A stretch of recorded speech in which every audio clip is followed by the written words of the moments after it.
So what's next after this tour? You guys head back home for a while and then back out we're gonna, again? We're gonna go regroup. I mean, this album was released about, we got it in our hands ago. about a week and a half before we left on tour, really. Yeah. And so our own, fans back at home in our own region and in Seattle, they haven't even got to see this live yet. Okay. So we have a lot of work to do in the Northwest and the West Coast, and just touring our region, get back to the places that we were working before we started recording. Right. And then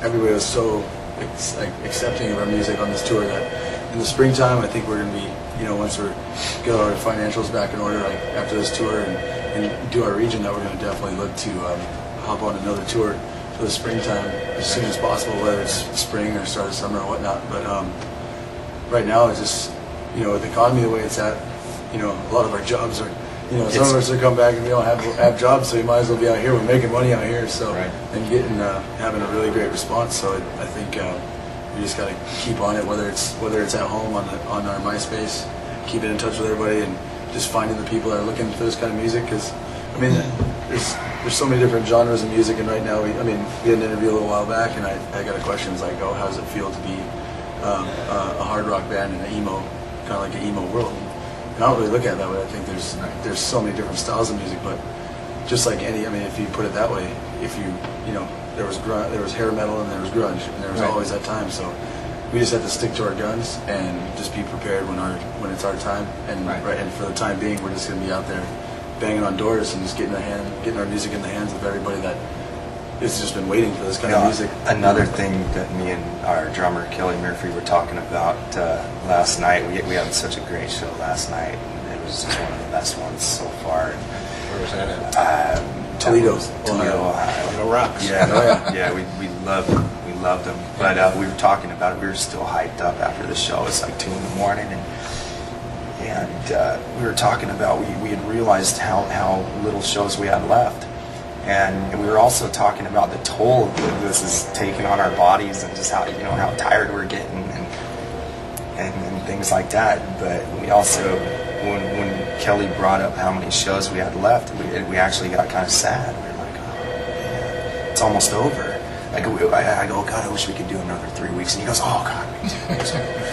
But that was just after we got done whining and complaining about how bad our bodies hurt and we miss our families and stuff, but at the same time we're like, I just want to go. I want to go longer. You get a whole new respect for the guys that tour year round. It's grueling. It's almost like Groundhog's Day. It's like every day is the same. It's like you get there.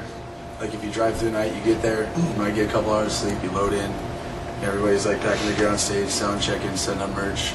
And then you get ready. And you play your show, sell your merch.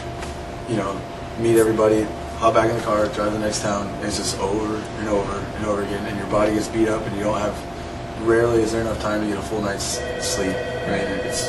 It's crazy, and anybody that thinks that music is easy is sorely mistaken. There's so many people that think that, want your stuff for free while you're out here. They think that just because you're touring the country is that you're rich. It's like, none of these guys out here are rich. It's like everybody just has a love for music and have had the capability or people behind it that believe them enough to. Somebody asked me to buy them a CD, and I asked them to buy me one because I don't even have a copy of my own CD. I'm dead serious. You buy me one. It's also frustrating. There are other times where people want stuff free, and it's like, do I come to your job and ask you for free stuff? Right. I can't take free. I can't take air to the gas station and fill it. But we do appreciate everybody out there who's even interested in a CD and can't afford one. You know what I mean? We appreciate every single one of them. We'll make sure that anybody that really wants it. If there's a kid out there that he's got $2 in his pocket, many times do we just buck up out of our own pocket to make sure that kid's got a CD. Let me ask you this. There's a lot of people that haven't heard from you. How would you describe it in your own words? Chris, influences. Tell me. I think Temperedcast sort of is embodied by brutality and beauty, and it's got a lot of emotion in there, and it's got some pretty sharp, focused riffs, heavy guitar riffs with some really nice vocal melodies over it. It's not screaming, so To me, it's like Alice in Chains and Metallica. It's really personal too. I think our music is incredibly personal. My lyrics are very, very personal. Sometimes even hard to sing sometimes. And I think these guys write music exactly the same way. You know, I mean, they take chances and risks with what they're writing. They're not playing guitar riffs and drum beats like the same as everybody else. You know what I mean? They're coming with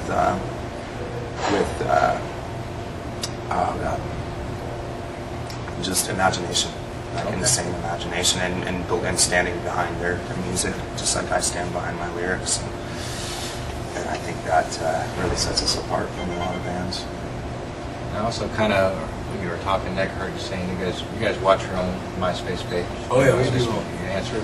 Oh yeah, like take care of that. Yeah. Oh yeah, last night we were a small band. I'm trying to work our way up. So we're not one of those bands that have somebody that's on the payroll doing all your responding. It's like last night, me and Josh were driving through the night, and you got a guy in shotgun sitting on the computer responding to adding all the friends, responding to all the messages. And the cool thing about this is, like, if you message MySpace and you say, "Hey Calvin, I met you there, man. It was just a pleasure hanging out with you." Or, "Chris, you kicked ass last night, man. You're like the most amazing guitar player," or whatnot. Basically, it's not one of us that refer that message to these guys. Our manager, Scott Morehouse, is the same way. Like, sometimes if it's a general question or whatnot, he may respond to it. But if it's a personalized one to any one of us, it's going to get into one of our hands, and you can rest assured that it's us that are answering. It's not somebody else saying, like, just saying something and typing Calvin or Chris's name in there. It's us. It's one of us that is responding to your question or whatnot. I mean, the cool thing is, at this point, we've gone from fans to friends with a lot of big bands that we looked up to, especially on this tour, getting to spend a lot of time together. Where it's, you went from, years ago buying their CD and like, man, these guys are awesome. Almost, kind of Thinking you're never gonna even meet them, much less be on tour with them. Right. And like every day, just like BS with them every day, just because they're reliving the same day you are. Sure. And it's a lot of fun, and at the same time, the good thing is, these guys, like, on this particular tour, nobody treats us like, that we're minuscule and that we're just the opening band. They treat everybody equally. It's really, really cool, and they understand where we're at because, somebody had to give them their shot. And so that for them, like Brother Mud, to give us our opportunity to get our music out there is awesome. And our main job right now is, at this point in time, is just to warm up the stage and keep the crowd entertained. And I think we're really doing that. It's a challenge. Response. It's a challenge kicking off, this every single night, kicking off the show. Because you're playing in front of a lot of sober people, just got off work, you stand outside in the cold and not necessarily have, you know what I mean? So it has helped us grow as performers, like, insane. And we feel like that's what our job is. That's what we have to do every night, and do whatever it takes to do it. We want to make sure that crowd is nice and warmed up and excited about this show, and excited about Puddle Mud coming on stage and closing it out. Guys, thank you. Appreciate the time. The name of the band is Temperedcast. Temperedcast.com. MySpace Temperedcast. Yep. And the new CD's Reach. Get out there and check it out. If you have a chance to come to the show, you better get there. Hit us up on MySpace. We'll be friends. Thanks, guys.